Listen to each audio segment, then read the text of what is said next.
17 minutes past 6. You're watching Breakfast from BBC News. Our main stories this morning. Britain's biggest. Just know what you think. You're watching Breakfast from BBC News. Coming up on the programme, as millions of trees are planted across the UK to celebrate the Queen's Jubilee, Tim Muffitt's been to find out where the biggest of our... And this issue of whether laughing can actually help you heal, can make you feel better. Lynn's got in touch and says, I have carers coming to my home to help me bath and dress and have lunch.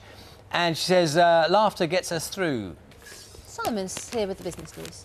Amy Winehouse's family is launching a new charitable foundation today in her name. They've also released a song singing with Tony Bennett there. That brings you right up to date at 7:33. Now Chris is back with... We keep him in the dark when he's not on air. He's tethered. And then he lights up our life.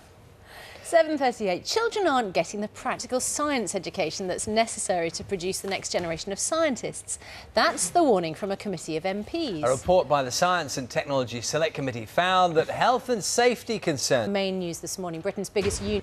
Still to come on Breakfast is your bedroom. Let's get a look at today's weather. Matt's there for us today. 47. England's green and pleasant land, along with the rest of the UK, is about to get much greener. The Woodland Trust wants to plant millions of trees to give us more access to woodland. The centrepiece of the project will be a 460-acre public wood, which is being created to mark the Queen's Diamond Jubilee next year. Tim Muffitt is at the proposed site.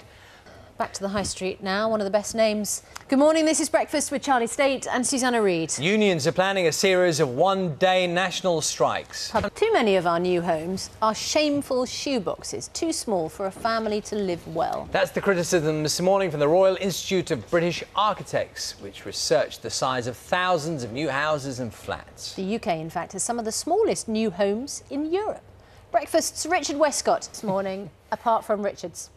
Let's see, time now 8:23. There's no doubt having a good giggle makes you feel better. I should know, I sit next to Charlie. It's a programme. That was the joke. See, it was a joke. No? Doesn't know. 8:38, Kid Creole and his three beautiful coconuts were the centre of the tropical groove movement of the early 80s, forcing their flamboyance, colour and calypso onto the UK pop scene with a string of top 10 hits. And now, after 14 years away from the studio... Matt, thanks very much indeed. Now, it was a visit to a graveyard that sparked the inspiration for Mike Scott's future music career. As an 11-year-old boy, his mother dragged him to the grave of the revered Irish poet W.B. Yeats. But the trip planted a seed in the lead singer of the Waterboys, something he's never been able to shrug off. And after 20 years in the making, Mike has produced a collection of Yeats's poems set to music and sung